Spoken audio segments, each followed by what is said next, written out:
Padre. Bueno, muchas gracias al pastor, a los pastores de esta congregación. Bueno, pues estamos los que tenemos que estar. Amén. Espero que no los hayan forzado. Espero que no los hayan obligado a venir. Vamos a estar aprovechando este tiempo antes de las reuniones generales para llevar a cabo este seminario. Así fue planeado, no es como tal una predicación más de mi parte, como comúnmente quizás estamos acostumbrados. Está planeado para que sea una clase dentro de un seminario de educación. Incluso, bueno, no sé si se los llegaron a decir, pero para quienes estén en esta clase, en este grupito, yo les voy a dejar un material para que repasen durante el mes. No lo vean como un examen, realmente no lo es. Sí se los voy a pedir que lo contesten y yo lo voy a revisar después que vuelva a venir, me los voy a llevar. Se lo voy a dejar al pastor para que él le saque le saque copia a este juego. Son 30 ejercicios, ¿ok? Entonces les comento esto para que nos vayamos sintonizando de lo que vamos a hacer en este seminario. En un seminario de educación uno va a estudiar, ¿ok? Uno va a formarse. Y este seminario justamente se llama Fundamentando los principios de la fe, las raíces de la fe. Fundamentando las raíces de la fe.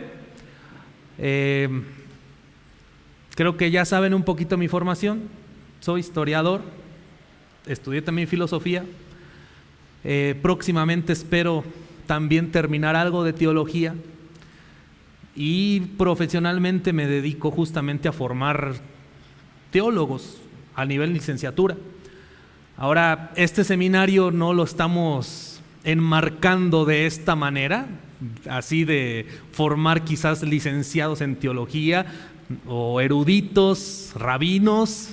No lo estamos tampoco pensando tan así, pero sí hay que concientizarnos que implica un poco más de estudio de lo normal, ¿ok?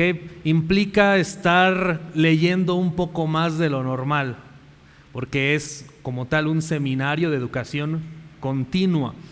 Y lo que tenemos en mente con los pastores es que haya al mes 3 clases, una presencial, que es esta, que es el grupo base con el que voy a estar trabajando. De hecho, voy a tener una lista de todos los que están aquí, una clase más formal aquí. Después en la reunión voy a compartir algo más abierto, más llevadero para el común de los hermanos que se congregan en este lugar. Y en 15 días vamos a hacer una transmisión a través del Facebook de la iglesia, ¿verdad, hermano? Que tiene una continuidad con los temas que vamos a estar hablando, que vamos a estar estudiando. Bueno, por ejemplo, en este primer mes planeamos estudiar el concepto hebreo de Dios junto con el plural de majestad, que es lo que vamos a ver ahorita, si el tiempo nos lo permite. Vamos a hacer un esfuerzo. Vamos a estudiar entonces concepto hebreo de Dios junto con el plural de majestad. Más al ratito en la reunión general vamos a estar estudiando el ciclo festivo de las Escrituras. Y en la reunión virtual en 15 días, en la transmisión de Facebook, sería ver un poco más de la naturaleza de Dios y el principio de agencia divina, ¿ok? Que sería continuidad, complemento de lo que vamos a estudiar hoy. No sé si esté de acuerdo, hermano. Entonces, esos son los objetivos que tenemos para este mes de septiembre. En octubre plantearemos otros objetivos, en noviembre otros y en diciembre otros. Eso sería el primer módulo lo estamos llamando así, un módulo. Y ya, si Dios permite, haríamos otro segundo módulo, y terminando ese segundo módulo, no sé cómo lo vean ustedes, pero yo me gustaría incluso hacer una pequeña graduación, incluso simbólica, ¿no? Una pequeña alegría, porque es un esfuerzo el que van a hacer todos. Yo así lo estoy pensando. De mi parte yo estoy haciendo un esfuerzo también. Amén. Ayer, aquí está mi esposa, no me deja dormir, dije. No me deja mentir, pero es que tiene que ver con lo que yo dije. Ayer me dormí a las 3 de la mañana preparando esto, viendo las mejores maneras en cómo pueda transmitir este seminario para que sea de la más bendición posible para todos. Yo sé que hay personas que tienen un poco más de facilidad para el estudio, sé que hay otros que se les complica un poco más, créanme que eso yo lo entiendo. Y justamente por eso es más difícil, un poco más complicado hacer el conocimiento de lo que vamos a llevar transmitible, digerible para todos. Pero bueno, con la ayuda de Dios es lo que estamos buscando, pero también necesitan poner de su esfuerzo, de su disciplina, de su dedicación, ¿ok? Entonces, yo le voy a dejar al hermano Frank este material para que durante todo el mes ustedes estén estudiándolo, contestándolo, ¿sale? La mayoría son preguntas de opción múltiple, de completar. Solamente los últimos ejercicios son preguntas abiertas. Solamente los 5 últimos ejercicios son preguntas abiertas. Del 1 al 25 son de opción múltiple de relacionar, y solamente los 5 son puntos a desarrollar. ¿Ok? Es un material que tiene que ver con los 3 temas que vamos a estar tocando en el mes de septiembre. Repito, en esta reunión, concepto hebreo de Dios junto con el plural de majestad. En la reunión que viene ahorita con toda la iglesia, el ciclo festivo de las Escrituras, y en la reunión virtual, la naturaleza de Dios junto con el principio de agencia divina, que tiene que ver, se enlaza con el tema del día de hoy. ¿Ok? Esto lo pueden contestar, sí, investigando, claro, en su Biblia, en material, lo pueden investigar, lo pueden incluso, se pueden juntar con alguien. Si le quedó duda a alguien en un tema, pero otro lo entendió mejor, bueno, se pueden juntar para contestarlo. Lo que sí eviten es decirle al chat GPT que les conteste, por favor, todo. Es lo único que les pediría. Sí pueden investigar, claro, pero no en la inteligencia artificial, ¿sale? Porque eso nos resta un esfuerzo que debemos hacer nosotros. ¿Alguna duda? ¿Todo en orden? ¿Están de acuerdo? La forma en que vamos a estar trabajando, ¿están de acuerdo? ¿Están de acuerdo que después del módulo 2, si es que llegamos y los que lleguen hagamos una pequeña graduación simbólica? Podemos darles un pequeño diploma. No les digo que va a tener validez ante la SEP, sería mentirles, la verdad, pero bueno, puedo conseguir que los directores de la facultad de donde yo egresé den una firma sin problema, porque realmente es algo meritorio lo que están haciendo. Amén. Bueno, me da mucho gusto y damos gracias al Todopoderoso por este espacio. Bien, entonces tomen las mayores notas posible. Igual la grabación va a estar ahí, pero traten de tomar las mayores notas posibles. Vamos a empezar entonces este seminario con el tema concepto hebreo de Dios. La mayoría de las veces que se habla del Creador en la Biblia, se usa el título Dios. Creo que todos hemos echado de ver eso, ¿verdad? La mayoría de las veces, que se habla del Creador, del Padre Eterno, del Todopoderoso en las Escrituras, en la Biblia, se usa el término Dios. Dios, a su vez, se ha traducido del título griego Theos, que significa en pocas palabras divinidad, algo de naturaleza divina. exaltada, no humana, no terrenal. De ahí proviene el término Dios, el término Theos en griego. Pero, como ustedes saben, las escrituras fueron escritas, la Biblia fue escrita originalmente ¿en qué idioma? La mayoría, en hebreo. Y el término Theos, de donde viene Dios, no alcanza la riqueza y la profundidad del término hebreo que está en las Escrituras. ¿Cuál es el término hebreo que está en las Escrituras? La mayoría de las veces para referirse a Dios, el término hebreo Elohim. ¿Ok? La mayoría de las veces que en las Escrituras leas la palabra Dios, se está traduciendo del griego Theos, pero a su vez el griego Theos lo tradujeron del hebreo, ¿qué cosa? Elohim, ¿ok? La mayoría de las veces. Ahora, esto es bien importante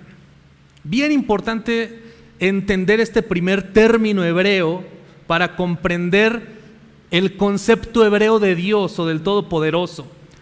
Porque si nosotros no entendemos bien el concepto del término Elohim, es por eso que después hay tanta confusión. Y de hecho, déjenme decirles que justamente la razón por la que durante tantos siglos en concilios como el de Nicea, como el de Constantinopla, que por cierto también podemos llegar a dar una clase acerca de los principales concilios que ha tenido la cristiandad en términos generales, la razón fundamental por la que ha habido tanto debate en concilios y hasta el día de hoy entre que si Dios es tres en uno, los trinitarios, yo sé que esta no es una iglesia trinitaria, que si Jesús es Dios o no es Dios, creo que ustedes saben que hay mucho debate en eso, ¿verdad?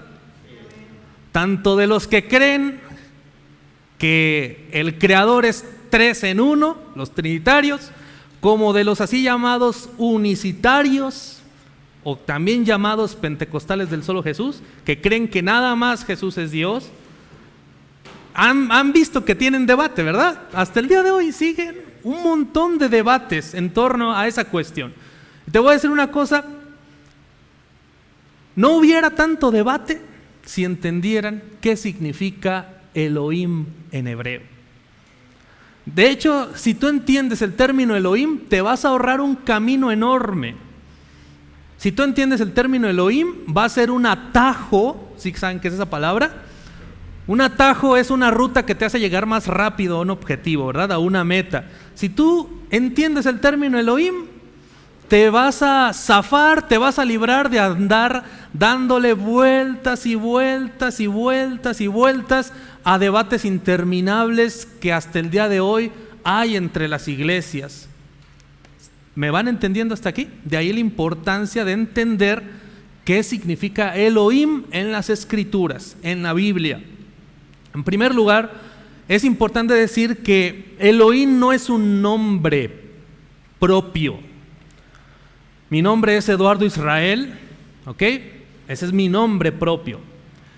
El nombre del pastor es Francisco, ese es su nombre propio. Pero Elohim no es un nombre propio, ¿ok?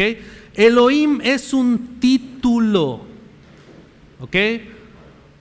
Díganme ejemplos de título. Padre es un título. ¿Qué otra cosa puede ser un título? ¿Perdón? Los profesionales. Ok, licenciado, maestro, abogado, todos esos son títulos, ¿ok? Entonces, Elohim también es un título. Es un título que indica atributos, no naturaleza. Subrayen eso. Elohim es un título que indica atributos, no naturaleza. ¿Qué quiere decir esto? Por ejemplo, si yo digo que soy hombre, ¿es un título que indica naturaleza, sí o no? Sí. Si yo digo soy hombre, el título hombre está indicando una naturaleza, una característica de la naturaleza del ser humano. Si yo digo, o si una persona dice soy mujer, igualmente es un título que está indicando naturaleza. ¿Por qué? Porque nadie más puede ser mujer más que una mujer. Nadie más puede ser hombre más que quien es hombre. Si yo digo soy indígena, también es un título que indica naturaleza. ¿Por qué? Porque si yo digo soy indígena, estoy diciendo que provengo de una etnia, no sé, la que sea zapoteca, por ejemplo, en Oaxaca. Yo provengo de una etnia con rasgos físicos, genéticos propios y una cultura también propia. Es un título entonces ser indígena que indica naturaleza. Por ejemplo, un sueco no puede decir que es indígena zapoteca, ¿verdad? No lo puede decir. No lo puede decir. Porque ser indígena conlleva naturaleza. Ahora, el término Elohim no indica naturaleza. ¿Estamos entendiendo? El término Elohim indica atributos. ¿Ok? ¿Qué tipo de atributos? Poder, justicia, dominio, gobierno. Poder, justicia, dominio o gobierno. Y como es un título que indica atributos y no naturaleza, es por eso que el término Elohim lo puede tener, sí, el creador, pero también otras personas, otros personajes, otros entes. ¿Me están entendiendo? Por ejemplo, el término abogado ¿conlleva naturaleza o atributo? Atributo. ¿Por qué? Porque un hombre puede ser abogado, una mujer puede ser abogado, un joven puede ser abogado, un anciano puede ser abogado, un mexicano puede ser abogado, un árabe puede ser abogado, un sueco puede ser abogado. ¿Entendemos? Por eso es que el término Elohim conlleva un atributo, pero no indica naturaleza. ¿Me están entendiendo hasta aquí? Y es por eso que el término Elohim se le puede aplicar al creador, sí, pero también a ángeles, jueces, gobernantes o incluso falsos dioses. Repito, puede dársele el título Elohim, sí, al creador, a ángeles, a jueces, a gobernantes o incluso a dioses falsos. ¿Por qué? Porque bueno, los ángeles, los jueces, los gobernantes o incluso ciertos dioses falsos, ciertas potestades, vamos a llamarle así, también tienen cierto dominio, también tienen cierta autoridad. ¿Estarán de acuerdo? ¿Un rey tiene autoridad? Claro. ¿Un ángel tiene autoridad? ¿Un juez tiene autoridad? Claro. Y es por eso que en la Biblia, muchas ocasiones, lo que se ha traducido como ángeles, como jueces, como gobernantes, o incluso como dioses falsos, provienen del término Elohim. ¿Hasta aquí alguna duda? ¿Me van siguiendo? ¿Nadie está perdido hasta aquí? Otra cosa que tienen que tomar en cuenta del término Elohim es que es plural masculino. Y ahí vamos a empezar a ahondar un poco en lo que es el plural de majestad dentro de la teología hebrea. Elohim es un término plural masculino. ¿Ok? Y ahorita más adelante vamos a ver por qué. ¿Qué es eso del plural de majestad? Pero vamos pasos por paso. Primeramente vamos a ver algunos ejemplos de dónde se aplica Elohim, por ejemplo, a dioses falsos. ¿Alguien puede ir a Génesis 35:2 en su Biblia rápidamente y otro a Éxodo 18:11? Uh-huh. Sí, adelante, puede leerlo en voz alta. Jacob entonces ordenó a su familia y a toda la gente que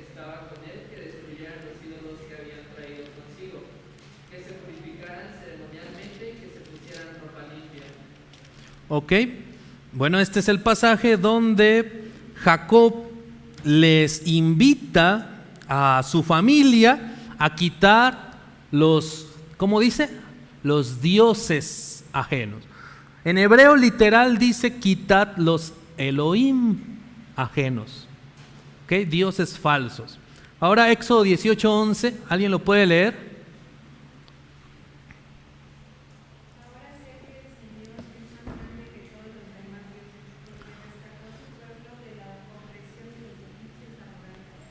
Ok, ahora sé que el Señor, el Eterno, es mayor que todos los que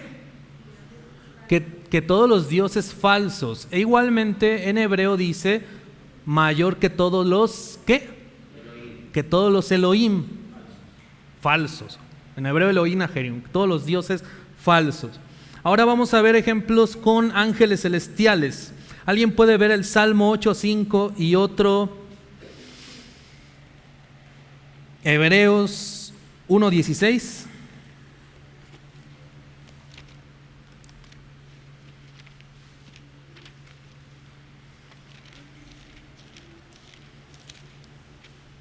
Salmos 8:5 dice: los has hecho un poco menor que los ángeles y los has coronado de gloria y de esplendor. Ok, los has hecho un poco menor que los que. Está hablando del ser humano. Está hablando de la creación que hizo el Creador con el ser humano, y dice el que al ser humano lo hizo un poco menor que los que los ángeles. ¿Cómo dice en hebreo? Los hizo un poco menor que los que los Elohim. ¿Estamos entendiendo hasta aquí? Bien. La de Hebreos creo que no. Creo que les dije Hebreos. Es 1:6, perdón. No era 16, ni siquiera tiene verso 16, ¿verdad? Es 1:6 y 7. ¿Alguien que me ayude a leerlo? Hebreos 1:6 y 7. ¿O la leo yo? Dice Hebreos 1:6 y 7. Y otra vez cuando introduce al primogénito en el mundo dice: adórenle todos los los ángeles de Dios. En hebreo dice todos los Elohim de Dios, todos los Elohim del Eterno, todos los Elohim del Creador. Ciertamente de los de los ángeles, ¿cómo diría en hebreo? De los Elohim dice el que hace a sus ángeles espíritus y a sus ministros llamas de fuego. Bien, vamos a ver ahora ejemplos de la palabra Elohim con jueces. Alguien que pueda ir a la escritura primera de Samuel 2:25 y otro que vaya a Éxodo 21:6. Primera de Samuel 2:25 y otro que vaya a Éxodo 21:6.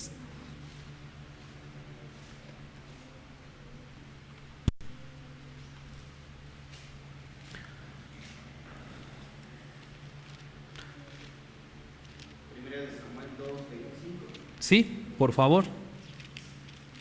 Dice: si un hombre peca, otro hombre, si un hombre peca contra otro hombre, Dios intercederá por él. Pero si alguno peca contra el Señor, ¿quién intercederá por él? Sin embargo, ellos no escucharon la voz de su padre, porque el Señor quería hacerlos morir. Ok. ¿Qué versión es su Biblia, hermano? Es actualizada. Ok. ¿Puede volverla a leer? Sigan al hermano, pero me llamó la atención cómo dice su versión. Otra vez el verso 25.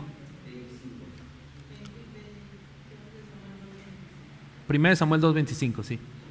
Si un hombre peca contra otro hombre, Dios intercederá por él. Hasta ahí. Fíjense cómo dice la versión del hermano, me llamó la atención. Dios intercederá por él. En la versión de mi Biblia, que yo creo que es la mayoría de todos, dice: jueces le juzgarán. ¿Alguien dice así en su Biblia? ¿En ninguna Biblia dice así? ¿Cómo dice en la tuya, Brian? Dice, el pecado ordinario recibe un fuerte castigo, pero ¿cuánto más los pecados que ustedes cometen contra el Señor? Ok. Ellos no quisieron escuchar a su padre porque el Señor había resuelto que murieran. Esa es traducción viviente. Esta es, Nueva traducción viviente. se llama Nueva Biblia Viva. Ok. ¿Alguien tiene Reina Valera 1960? Sí. Pero me llamó la atención cómo dice la del hermano, porque ahí... No, 2:25. No, 1 Samuel 2:25.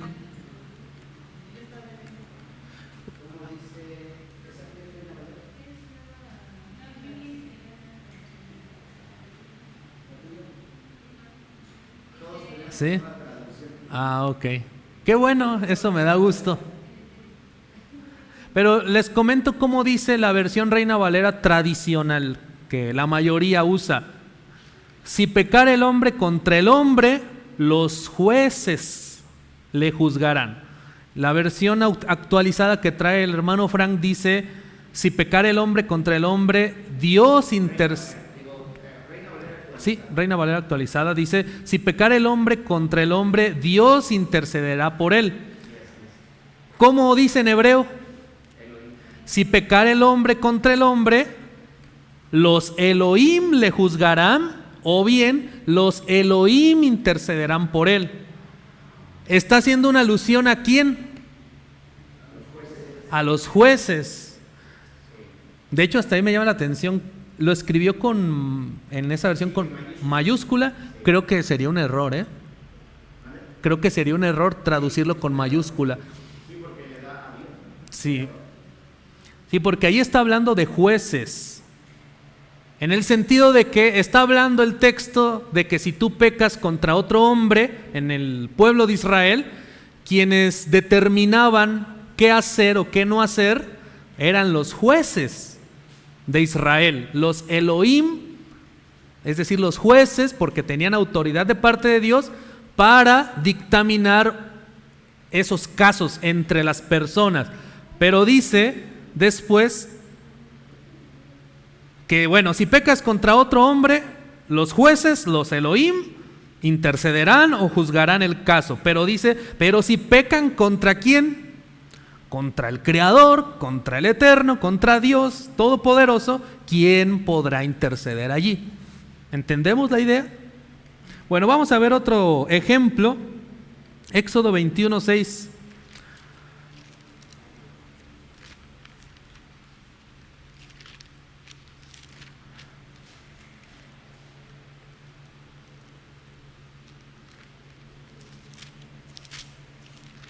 ¿Alguien lo tiene ya?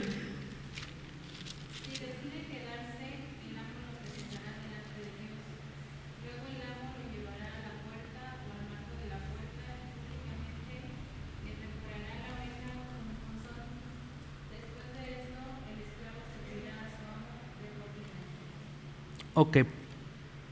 ¿Puedes volverlo a leer? Perdón, quiero escuchar qué dice al principio. Si decide quedarse, el amo lo presentará delante de Dios.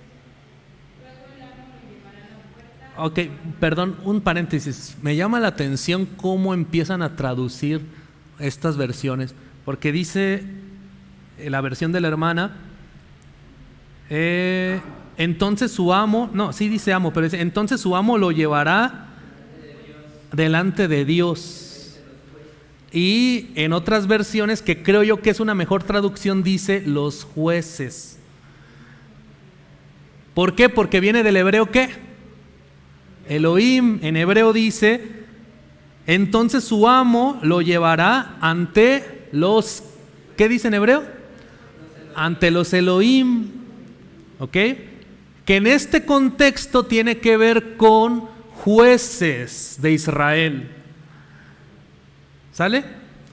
Quizás en las versiones actualizadas empiezan a traducir Dios con D mayúscula y creo que no es tan bueno traducir así. De allí la importancia de conocer las versiones más antiguas de la Biblia y más apegadas al hebreo, porque nosotros pudiéramos dejarnos llevar con la idea, y luego algunos hermanos dicen de que, bueno, es que no es necesario tanto rollo.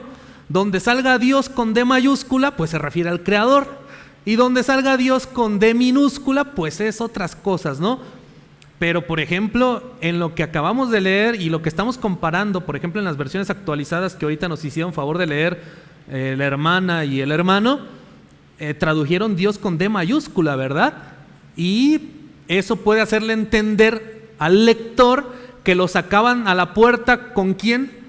Con el Creador mismo, y no era así. Lo sacaban a la puerta con los jueces de Israel. ¿Entendemos? Pero como viene del término Elohim, a veces ha habido errores en ese aspecto. Y de aquí la importancia de saber el contexto de las Escrituras para saber bien a qué está haciendo referencia el texto bíblico. Porque nosotros podíamos dejarnos llevar por eso, ¿no? De que, bueno, D mayúscula, D minúscula, pero por ejemplo en hebreo no hay ni mayúsculas ni minúsculas.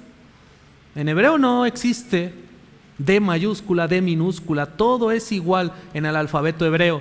De ahí la importancia de conocer el origen de las palabras y también estar bien familiarizado con el contexto de las escrituras que estamos leyendo. ¿Estamos entendiendo hasta aquí, hermanos, hermanas? ¿Alguna duda hasta este momento? Vamos al Salmo 97:7.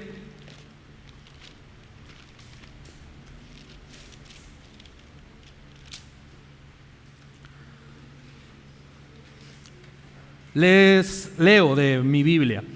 Salmo 97:7.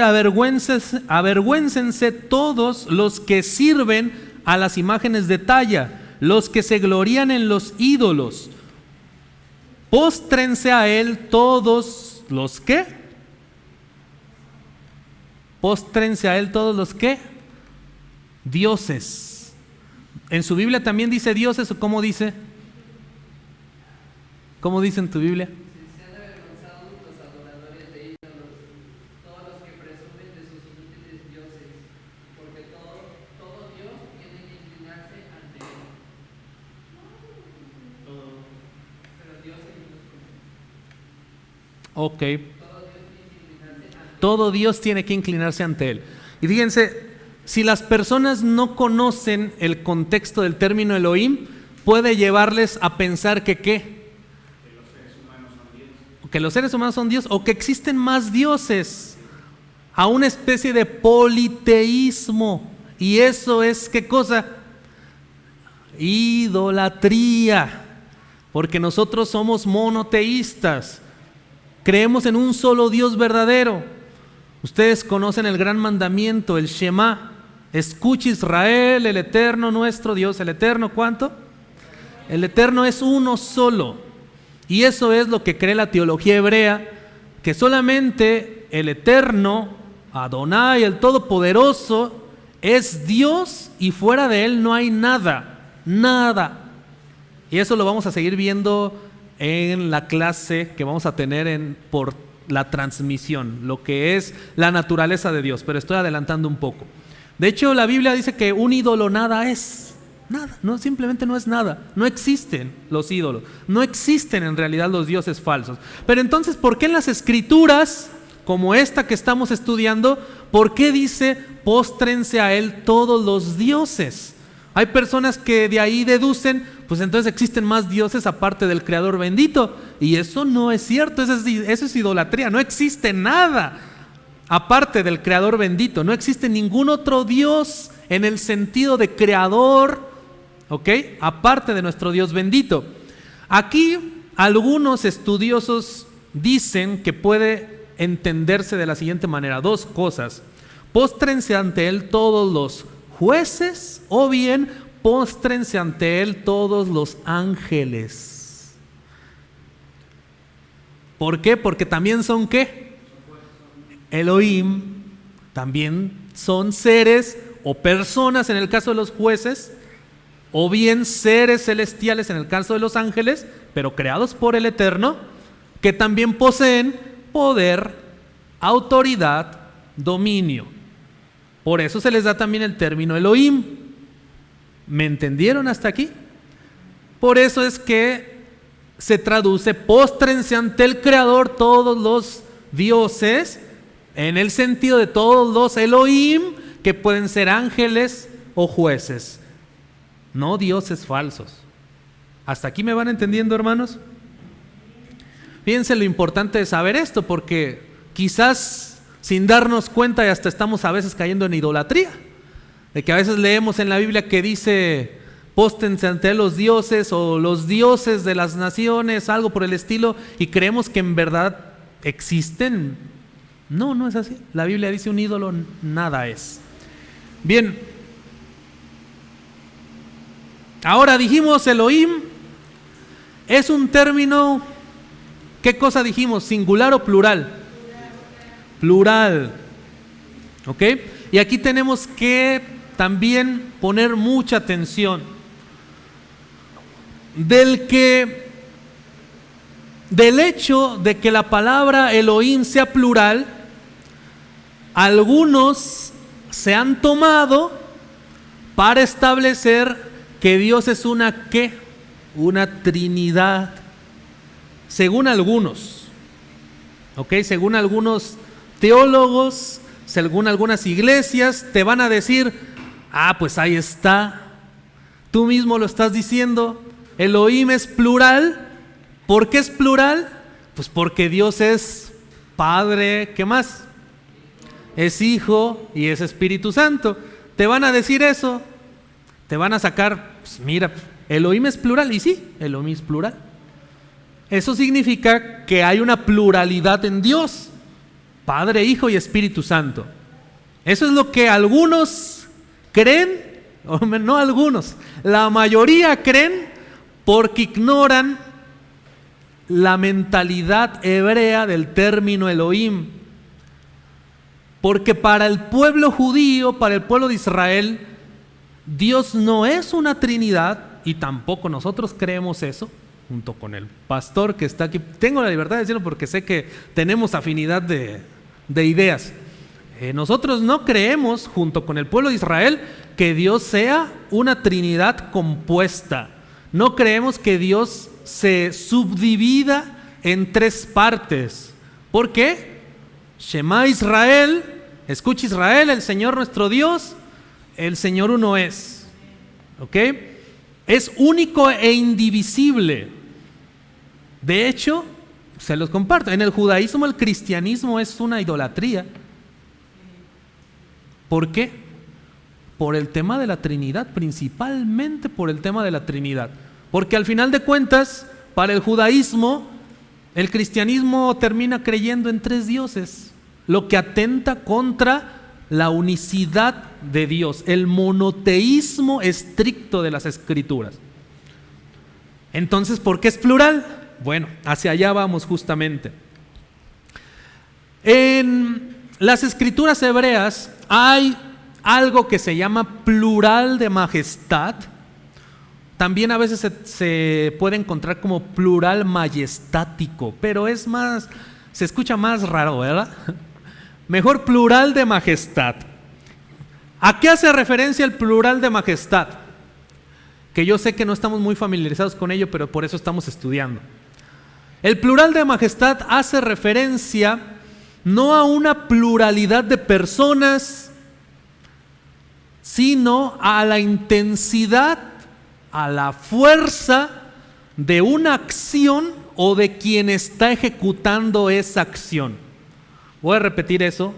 El plural de majestad en las Escrituras hebreas, en la Biblia, no hace referencia a una pluralidad de personas, sino hace referencia a la intensidad, a la grandeza, a la fuerza de una acción o de quien está ejecutando esa acción.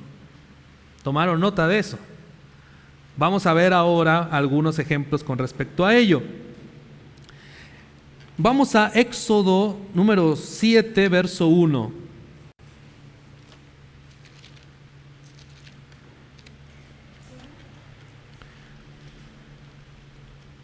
Éxodo capítulo 7, verso 1. ¿Estamos ahí? Dice en esta versión tradicional, síganme, habla del Creador, el Eterno, el Señor. El Señor dijo a Moisés: mira, yo te he constituido, dice en mi versión, yo te he constituido Dios para Faraón. Le está hablando Dios a Moisés. ¿Cómo dicen sus Biblias? ¿También dice Dios o cómo dice? Yo te he constituido Dios para Faraón y a tu hermano Aarón será tu profeta. ¿Qué quiere decir eso? ¿Cómo que el Creador constituyó a Moisés Dios, que es Elohim y que es plural, para Faraón? ¿Cuántas personas eran Moisés? ¿Cuántas personas conformaban a Moisés? Una sola persona, nada más una sola persona. No era una persona compuesta de 2, 3, 4, 5, ¿verdad? Entonces, ¿qué es lo que quiere decir esto? Que Dios, el Creador, el Todopoderoso, dotó a Moisés ¿de qué cosa? De poder, de fuerza, de autoridad, de dominio, para que se enfrentara al faraón, ¿ok? Y le dijera la palabra de Dios: deja ir a mi pueblo de la tierra de Egipto. Ahí entendemos cómo el término Elohim no hace referencia a una unidad compuesta, como pueden llegar a pensar quienes creen en la Trinidad. ¿Hasta aquí estamos entendiendo? Bien, vamos a 1 Samuel capítulo 5, verso 7.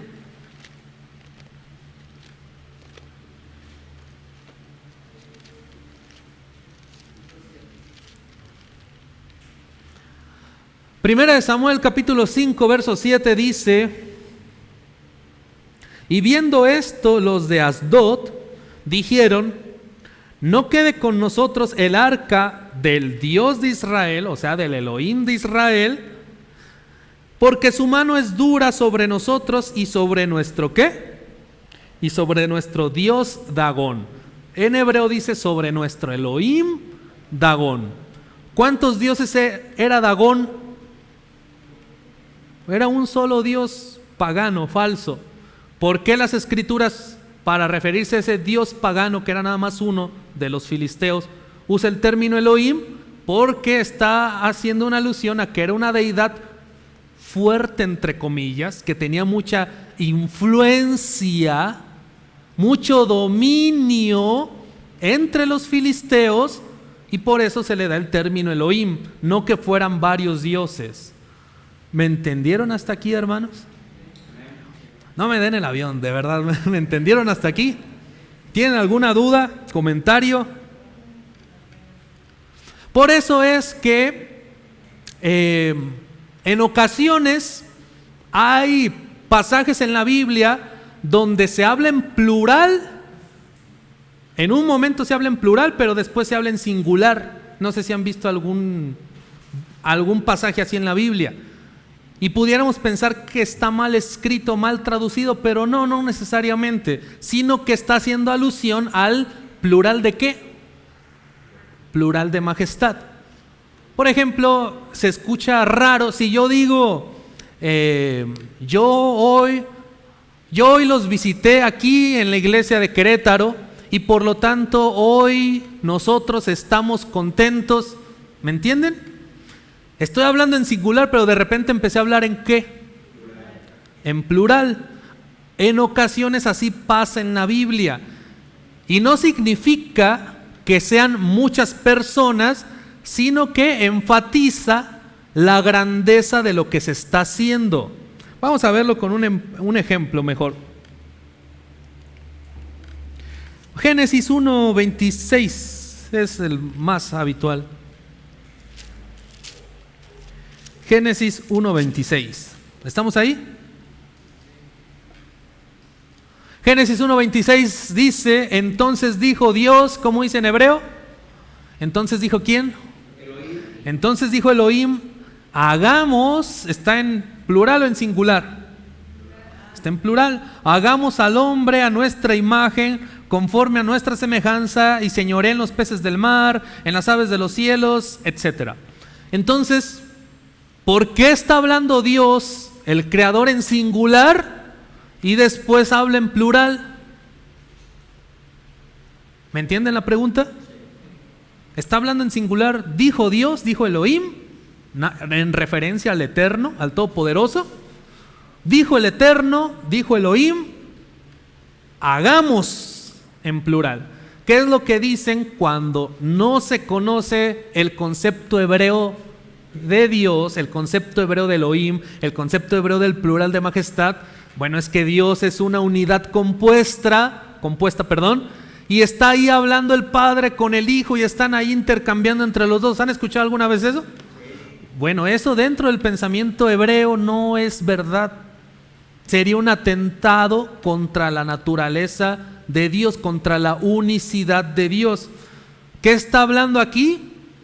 Cuando se enfatiza una acción grande. ¿Cuántos creen que lo que estaba haciendo ahí Dios era algo grande? Estaba creando al ser humano. La corona de la creación es el ser humano. Estaba haciendo algo grandísimo. Y por eso es que se pluraliza. Hagamos. Eso es algo común en el idioma hebreo. Y es por eso que después en el verso 27, como dice, ¿y crearon? ¿Así dice? No, y creó en singular, porque el único que creó todas las cosas es el Todopoderoso, el Eterno. ¿Estamos entendiendo? Bien, esto es, por ejemplo, similar en ocasiones en las monarquías. Ustedes saben que hay algunos países que tienen rey, como el caso de España, Gran Bretaña, entre otros. ¿El rey tiene poder, tiene autoridad? Claro, representa toda una nación, imagínense. Y si ustedes revisan a veces cómo escribe el rey de España o el rey de Inglaterra, porque ya no es reina, ya se murió, ¿verdad? Duró muchos años, pero ya se murió la reina Isabel. Cuando a veces el rey escribe una carta a otra nación, a otro estado, ustedes pueden leer que dice, nosotros, ¿qué es singular o plural? Dice nosotros y después abajo dice el rey de España. ¿Eso es singular o plural? Singular. ¿Cómo es eso? Nosotros, el rey de España, es algo muy similar, de hecho. Es que el rey de España o el rey de Inglaterra tiene autoridad, dominio y está hablando en nombre de toda su nación, que se pluraliza para enfatizar la grandeza de la acción. ¿Entendimos? Lo mismo pasa en las Escrituras, por ejemplo, cuando Dios dice, hagamos. Vamos a ver otro ejemplo justamente con esto de las cartas, para que entendamos. Vamos a Esdras, capítulo 4.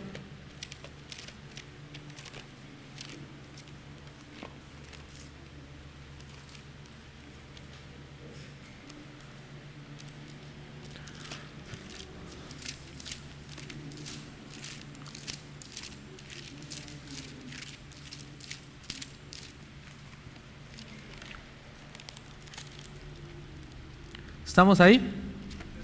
Esdras 4.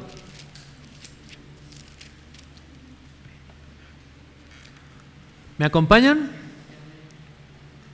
Creo que acá se siguen viendo las escrituras acá atrás. Sí. Esdras 4. Les pongo un poquito en contexto.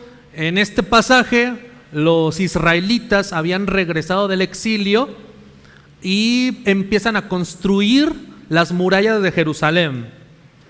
Pero cuando las naciones de al lado ven que empiezan a reconstruir Jerusalén, quieren impedírselos, y para impedírselos le envían cartas al rey de Persia como para meterle cizaña, ¿ok? Al rey Artajerjes, para decirle, este pueblo ya va a empezar a levantarse y ni te van a pagar impuestos, no te van a pagar tributo, meterle cizaña al rey de Persia. Y para eso, para meterle cizaña, le enviaron una carta. Y quiero que vean cómo dice el verso 11. Esdras capítulo 4, verso 11, en la versión común de la Biblia que todos tienen, dice, y esta es la copia de la carta que enviaron todas esas naciones paganas que querían impedir a Israel que reconstruyera, enviaron esa carta. ¿A quién se la enviaron? Al rey ¿qué? Artajerjes. Entonces, ¿quién iba a recibir la carta? ¿Muchas personas o una sola persona? Una sola persona, el rey Artajerjes, el rey de Persia. Ahora vean cómo dice el verso 17 y 18. Dice, el rey envió esta respuesta, ya que le llegó la carta, donde le enviaban para meterle cizaña, a Rehum, canciller, a Simsai, secretario, a los demás compañeros suyos que habitan en Samaria y a los demás del otro lado del río, salud y paz. Verso 18. La carta que nos enviasteis, dice también así en su Biblia, la carta que nos enviasteis, ¿eso es singular o plural? Es plural.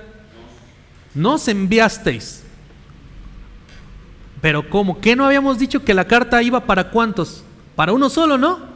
Para el rey Artajerjes. ¿Y por qué el rey Artajerjes responde y dice la carta que nos enviasteis en plural?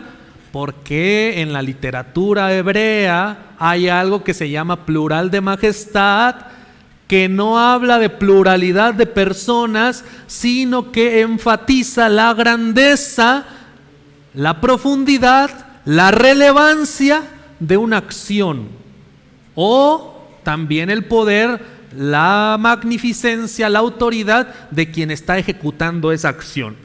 ¿Me van siguiendo, hermanos? Muy bien. Vamos a ver el ejemplo también muy concurrido, Génesis capítulo 4, verso 10. Vamos a ir un poquito más rápido.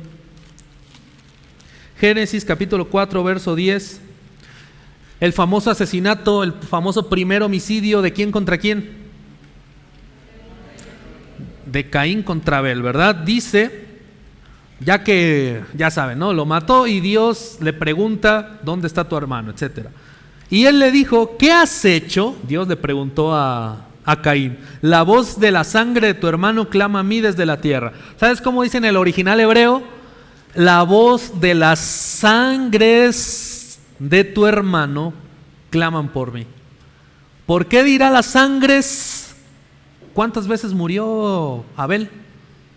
Pues una nada más. ¿O a cuántos mató Caín?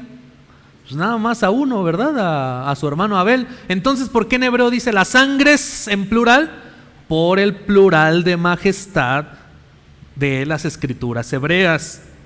Vamos a ver Isaías 53. Este ejemplo también es importante. Isaías 53, verso 9. ¿Estamos ahí?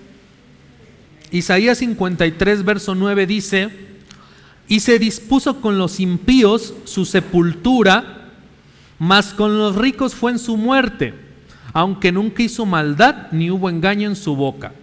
¿Sabes cómo dice en hebreo cuando dice, mas con los ricos fue en su muerte? En hebreo dice, mas con los ricos fue en sus muertes, en plural. Aquí, claro, nosotros creemos que es una referencia ¿a quién? Al Mesías, a Jesús, a Yeshua. La tradición judía también alude a que se está mencionando al pueblo de Israel como el siervo sufriente. Yo creo que se puede hacer referencia a ambas cosas.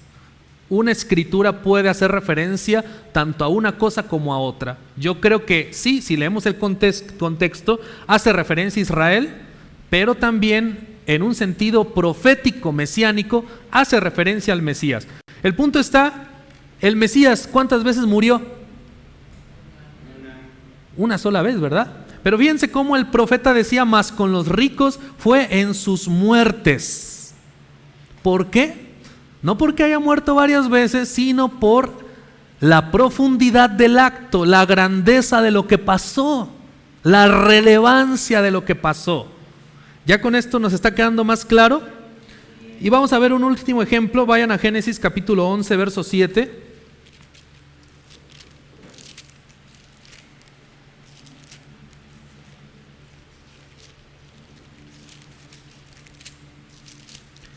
Génesis capítulo 11, verso 7, el famoso pasaje de la Torre de Babel.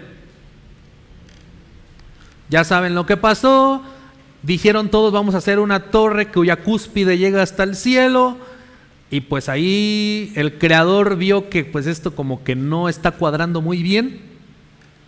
¿Y qué pasó? ¿Qué pasó? Ok, confundió sus lenguas, ¿verdad? Pero vamos a ver qué es lo que dice. ¿Cómo dice? Ahora pues, descendamos, plural o singular. Plural. Descendamos y confundamos, singular o plural. Plural. Confundamos ahí su lengua para que nunca ninguno entienda el habla de su compañero.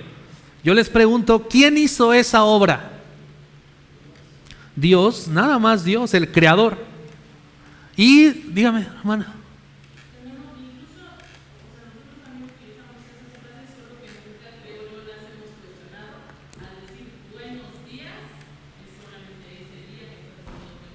Sí, muy bien.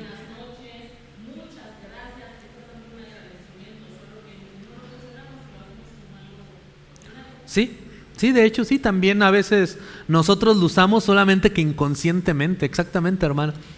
Y este pasaje también a veces lo usan para decir que Dios es una unidad compuesta, Padre, Hijo y Espíritu Santo, y que pues ahí era el Padre que le estaba hablando al Hijo, al Espíritu Santo, de decir, descendamos y confundamos su lengua, pero no es así.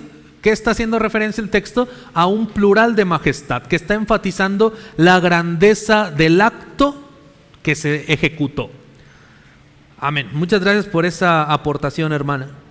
Bien, ahora tenemos unos minutitos más. Faltan 10 para la media, 15 minutos tenemos. Ok. Hay otro título hebreo que también se usa mucho para hacer referencia al Creador. Ya hablamos de Elohim, que es el más común para hacer referencia al Creador en las escrituras hebreas, pero también hay otro que se usa mucho, que es el término Señor. Casi todos, para referirnos a Dios, a nuestro Padre Celestial, siempre utilizamos el término Dios o Señor, ¿cierto o no? Sí. Uno de los dos. Hay muchas otras formas de referirse al Creador. Se puede hablar del Creador, del Altísimo, del Eterno, del Padre, nuestro Padre justamente también, pero los más concurridos en la Biblia justamente es Elohim, de donde viene Dios, que ya entendimos toda su profundidad, junto con el plural de majestad que van de la mano. Y ahora vamos a ver un poco del término Señor. Ustedes están quizás más relacionados por las alabanzas con el término Adonai, ¿verdad? Adonai proviene del término hebreo Adón. Adón significa Señor. Señor, simplemente Señor. Que hace referencia, es un título de igual manera, no es un nombre propio, es un título que hace referencia a alguien respetable, a alguien de honor. ¿Entendemos? Adón, Señor. Cuando se dice Adoní, se le agrega el sufijo i, eso quiere decir mi Señor. ¿Entendemos? Y de igual manera el término Adón o Adoní, mi Señor, se usa sí para el Todopoderoso, pero también para los reyes, el esposo incluso, un amo, para el papá, para ángeles. ¿Ok? Se los voy a dejar solamente como referencia. Si ustedes quieren ver dónde se usa en la Biblia el término Adoní, que es mi Señor, pueden leer Génesis 18:12, que ahí vemos cómo Sara le dice a su esposo Abraham, ¿cómo creen que le dice? Mi Señor Adoní. Así es como deberían decirnos nuestras esposas, ¿no? Mi Señor. Eso fue una broma. Adoní, mi Señor. Así le decía Sara a su esposo Abraham. Igualmente otro ejemplo para ver cómo se usa el término Adoní, mi señor, para el esposo, está en Jueces 19:26. Si ustedes quieren ver un ejemplo de cómo se usa el término Adón o Adoní, mi señor, para un amo, ustedes han visto que en las escrituras se habla mucho de que había siervos que tenían su amo. Me imagino que han visto historias así. Bueno, en Génesis 24:14, ahí se habla de cuando Abraham mandó a su siervo, ¿cómo se llamaba el siervo de Abraham? Eliezer. Manda a su siervo Eliezer para que le consiga esposa a su hijo, ¿quién? Isaac. Y van a donde era Sara y ven a la futura esposa de Isaac, que va a ser ¿quién? Rebeca. Y justamente cuando Eliezer habla con Rebeca, le dice, oye, le explica cómo está la cosa, ¿no? A lo que venía, y le dice, mi señor Isaac, ¿cómo dice en hebreo? Adoní Isaac. Mi señor Isaac, pues está buscando esposa y su padre me mandó y bueno, yo tengo esta encomienda, y se lo dice a Rebeca. Si ustedes quieren ver una referencia a Adoní, mi señor, con un rey, pueden ver 1 Samuel 16:16. Ahí habla en referencia al rey Saúl. Era cuando Saúl estaba atormentado por espíritus inmundos, ¿recuerdan eso? Y sus siervos le piden permiso para ir a traer a David, porque David, saben que tocaba el arpa, tenía un don del cielo para ahuyentar espíritus, ¿verdad? Y bueno, cuando los siervos van con Saúl, le dicen, mi señor el rey Adoní. Si quieren ver una referencia cómo se usa Adón o Adoní con el papá, entre la relación de un hijo con su padre, en este caso una hija con su padre, pueden ver Génesis 31:35, cuando justamente la esposa de Jacob era Raquel. Raquel le habla a su padre Labán, porque ya se van a ir, ¿ok?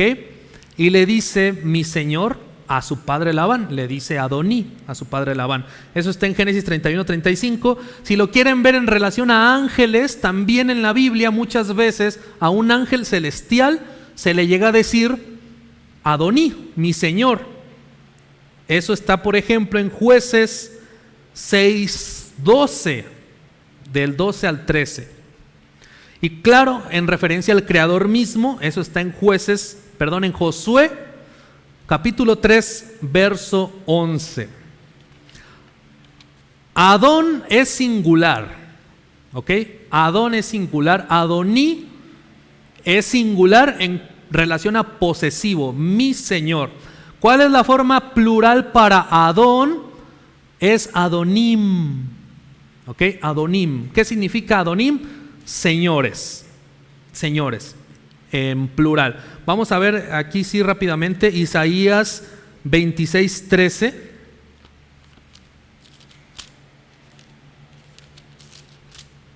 Isaías 26, verso 13.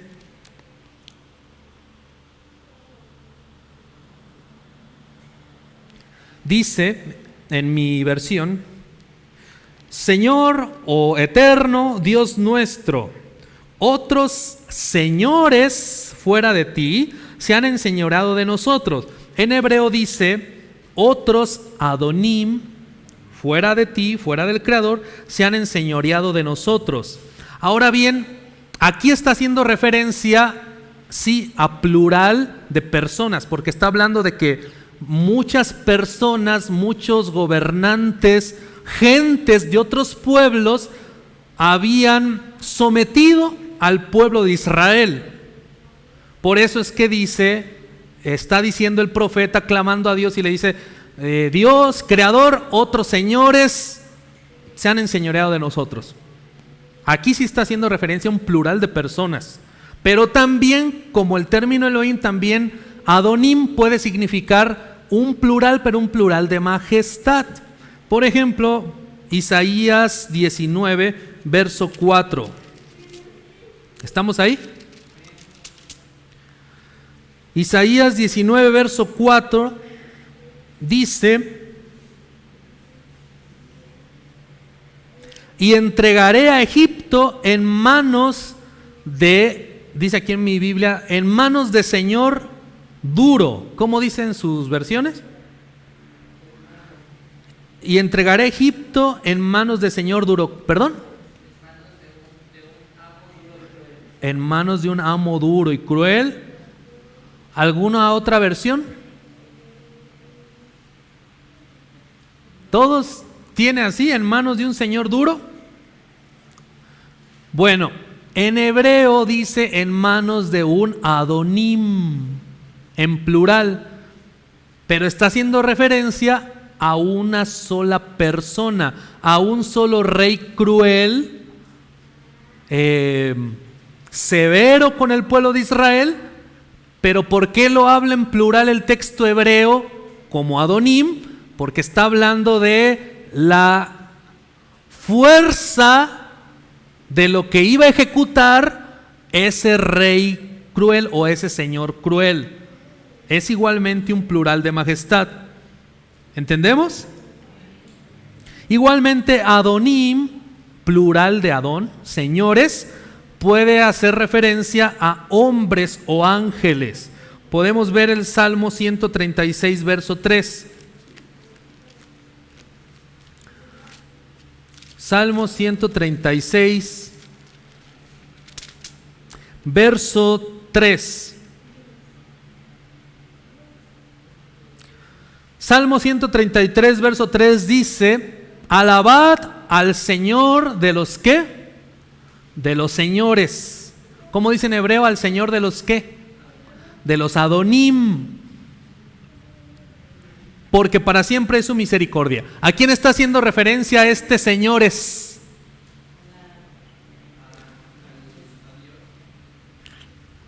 Pero el primer Señor, donde dice alabad al Señor, sí, ahí está haciendo referencia al Eterno. Pero el segundo Señor es alabad al Señor, al Creador de los señores. Ese Señor es Adonim, que es plural.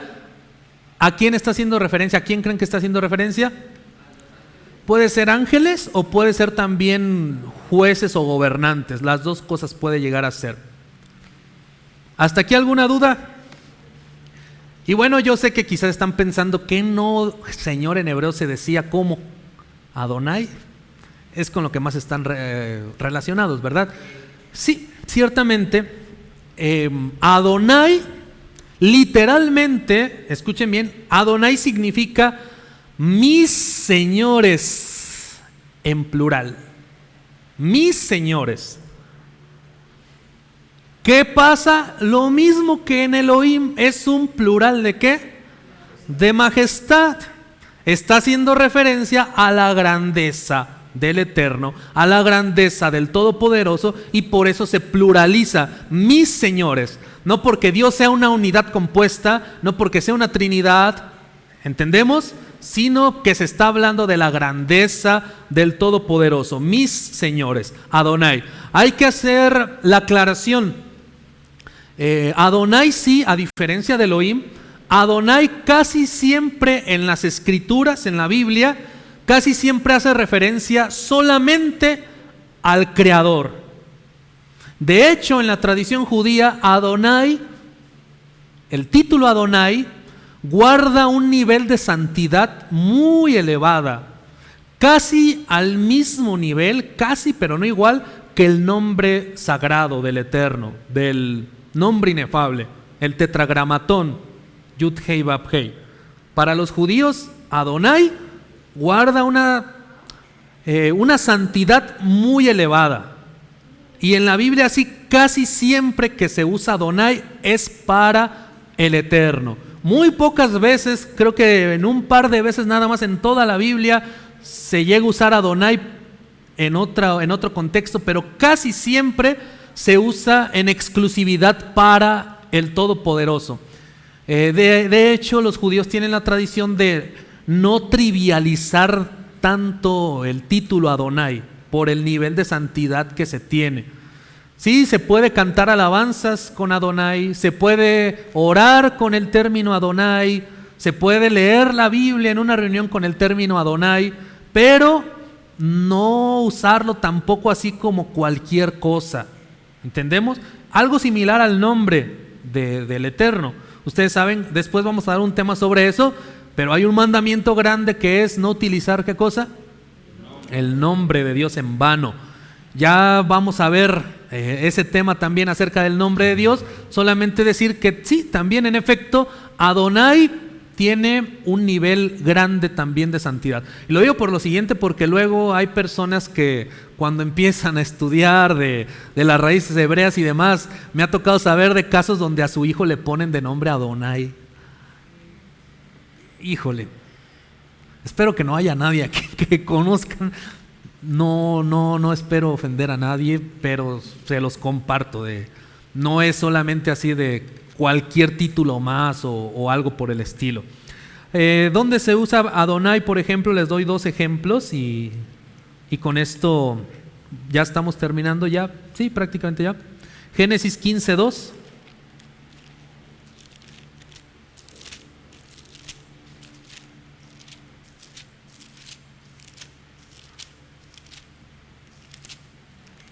Génesis 15, verso 2.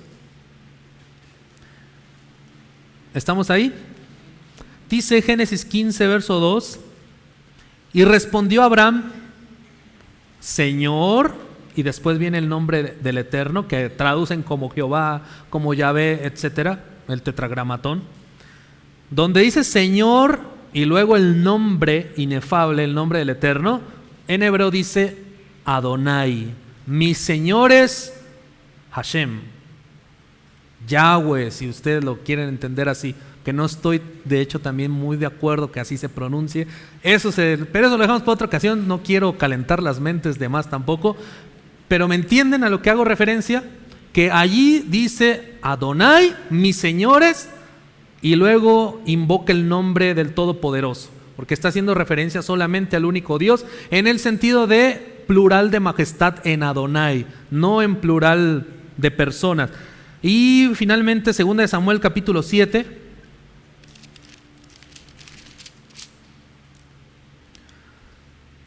Segunda de Samuel capítulo 7, verso 18. ¿Estamos ahí? Segunda de Samuel capítulo 7, verso 18, está escrito: y entró el rey David y se puso delante del Eterno y dijo, Adonai, Señor, y luego invoca, ¿qué cosa? El nombre, ¿verdad? El nombre del Todopoderoso. Como dice Adonai, mis señores, e invoca el nombre del Todopoderoso, porque es en relación al único Dios que es uno y único, no 3 en 1 ni nada por el estilo, no, al uno y único, al Dios de la eternidad, ¿ok? Pero a través de un plural de majestad como es Adonai, que casi siempre se relaciona con el Eterno, para enfatizar la grandeza del Todopoderoso. ¿Tienen alguna duda, hermanos, con respecto a todo esto? Y por eso les decía que esto nos ahorra. Yo sé que quizás ahorita todavía estás así como que malabareando algunos conceptos, y por eso te voy a dejar esto para que estudies, para que repases. Vas a tener la grabación que espero que les puedan compartir a todos. Y yo el próximo mes voy a revisar todo lo que contestes. Si tienes alguna duda, me puedes contactar. Pídele al hermano Frank mi número, no tendría ningún problema en orientarte. Y fíjense, ya con esto termino, cómo si nosotros empezamos a entender bajo estos conceptos fundamentales a Dios, al Creador, y también el contexto cultural de las escrituras judías, porque todos los que escribieron la Biblia son judíos. Si nosotros empezamos a entender ese contexto, no nos vamos a andar metiendo en ningún lío. Nos vamos a ahorrar infinidad de debates. ¿Por qué? Porque, por ejemplo, hay algunas personas que aluden a creer, ese es un comentario y ya terminamos, a creer que el Mesías, a creer que Jesús es Dios. es el creador. Y es muy respetable. Pero de igual manera, con la confianza que tengo con el hermano, saben que pues no creemos así, ¿verdad? Pero ellos pueden usar, y repito, es con amor, con respeto y con humildad.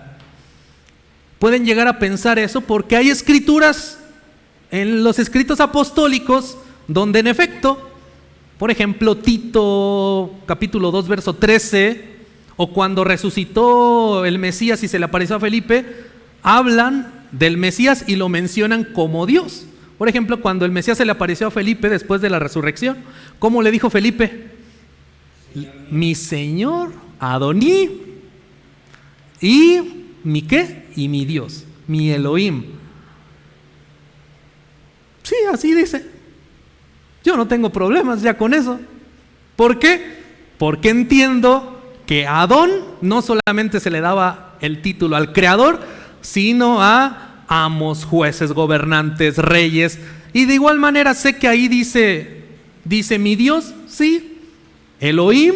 ¿Por qué? Porque Elohim no solamente se le da al eterno, al creador, sino que también se le puede dar a alguien que tiene poder, autoridad, dominio, como a reyes, ángeles, jueces. Y por supuesto, el Mesías también tiene poder, autoridad, dominio de parte del Todopoderoso.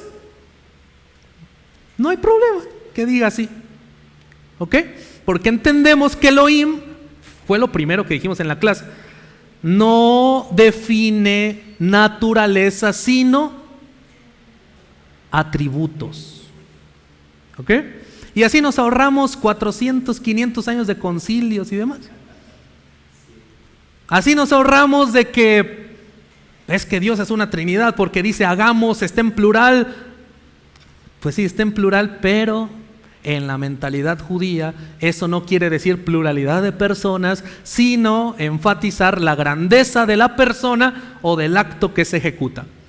Y ya ven, así nos evitamos concilios, debates, contiendas, solamente de entender estos pequeños principios básicos. Bueno, hermano, no sé qué siga. Como les decía, les voy a dejar este material. Son 5 hojas, espero que verdaderamente les sirva. ¿Ok? ¿Se lo dejo, hermano?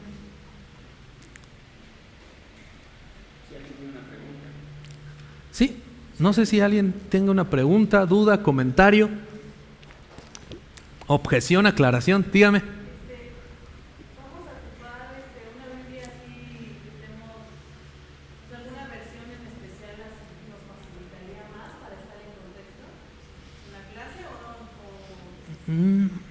o no. No necesariamente. O sea, la recomendación que siempre les voy a hacer es como estudiosos responsables de las escrituras, estudien la mayor parte de versiones posibles.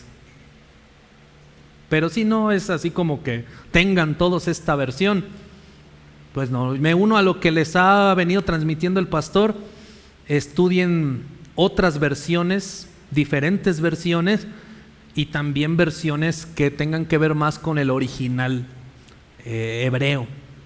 ¿Ok? Eso sería la recomendación. Pero más que versiones, que sí es bueno, enfatizo, tener varias versiones y estudiar varias versiones, y sobre todo versiones hebreas. Pero más que eso es cambiar nuestros conceptos, que eso es lo difícil. Ahorita lo dijimos en 1 hora, pero es más complejo, yo sé, créanme que es más complejo de lo que podamos imaginar. Replantear conceptos, replantear ideas. Porque les voy a decir algo, podemos hablar hebreo si quieren y tener todavía una mentalidad bien romana. Eso, me he dado cuenta de eso también. Hay movimientos hoy en día en esta fiebre que hay, que algunos le llaman raíces hebreas, mesianismo y demás. La verdad es de que a mí me gusta más llamarlo movimiento de restauración, que es algo profético que está en la Biblia. Me gusta más llamar así todo esto que venimos conociendo, movimiento de restauración. Porque he denotado eso, que en esta fiebre que hay, luego empiezan a incorporar muchas palabras en hebreo lo cual está bien, tampoco digo que esté mal, pero son puras palabras, en realidad acá siguen pensando igual, nada más que con palabras en hebreo, pero siguen pensando igual. Siguen pensando, por ejemplo, que Dios es una Trinidad o que el Mesías es el Creador mismo. Siguen pensando lo mismo, aunque hablen en hebreo. De ahí la importancia de más bien pedirle a Dios y hacer un esfuerzo por replantear nuestros conceptos. No sé si tengan alguna otra duda, pregunta, objeción, crítica. Si el título de Señor en el hebreo es tan elevado como el nombre, Casi. casi. Adonai, sí. A Jesús se le dio ese título. ¿De Adonai? Cuando dice en Hechos, dice, Ujú. y Dios lo ha hecho Señor y Cristo, Señor y Mesías. Lo que pasa es que en los escritos apostólicos se tradujo del griego, esa es la verdad. Algunos dicen que hay una fuente hebrea de los escritos apostólicos, pero la verdad es de que es una hipótesis. Lo que hay que se ha traducido, la verdad es que es del griego. Hay que ser honestos. La verdad es de que se ha traducido del griego. El término griego para Señor es Kyrios. Y Kyrios no tiene la misma profundidad que Adón, Adonim, Adoní o Adonai. Kyrios es como Señor, Señor, Señor para todos. No sé si me doy a entender. Por eso no pudiera yo decir, es que en los escritos apostólicos cuando se le llama al Mesías Señor, que hay muchas ocasiones que se le llama Señor, hacen referencia a Adonai. Yo no pudiera decir eso. Tampoco negarlo, tampoco afirmarlo. ¿Por qué? Porque los escritos apostólicos se han traducido principalmente del griego. Y en griego, la palabra griega para Señor es Kyrios, nada más. No hay como esas diferenciaciones aparte del hebreo. En relación a un amo, un rey, alguien con autoridad también, alguien respetable. Lo que puedo decir es de que no sería extraño que al Mesías se le dijera Adón. Bueno, de hecho creo que así le decían los judíos. No creo quizás que le hayan dicho Adonai, sí, no creo la verdad. Porque sí hubiera sido una referencia a que estuvieran pensando que el Mesías fuera el creador y hubiera habido mucha polémica, cosa que no se ve, que cuando le llamen Señor hubiera habido polémica. No, yo creo que muy probablemente era Adón, Adoní, como se usaba para otras personas o autoridades también. Porque justamente vi un tema de un movimiento de raíces hebreas, dando una explicación acerca del título Señor o Adoní, que se empleaba solamente para el Creador y como Adonai. Adonai. Sí, se empleaba solamente para el Creador, entonces argumentaban que igual como se empleaba ese título se le dio a Jesús, por lo tanto es... Sí, la verdad es de que yo no creo sinceramente por eso. Una, porque los escritos apostólicos, lo que sabemos es que se escribieron en griego hasta ahorita. Sí hay una hipótesis, pero es una hipótesis, de que quizás hubo una fuente anterior hebrea, pero la verdad es de que hasta donde sabemos es del griego, y en griego donde dice Señor en los escritos apostólicos es Kyrios, y Kyrios no hace mucha diferencia entre si se lo dan a Dios, si se lo dan a un gobernante, si se lo dan a un amo, si se lo dan a un rey, si se lo dan a un esposo, etc. Yo creo que los discípulos que eran judíos sí lo llegaron a llamar a Adón sin ningún problema, a Adoní, como le dijo Felipe. No creo que Adonai. sinceramente, no creo. Porque hubiera habido escándalo que no veo que se haya dado por ese término de Adón en el Mesías. ¿Tienen alguna otra duda? Aclaración, objeción, crítica. Entonces les voy a dejar ese material con el pastor.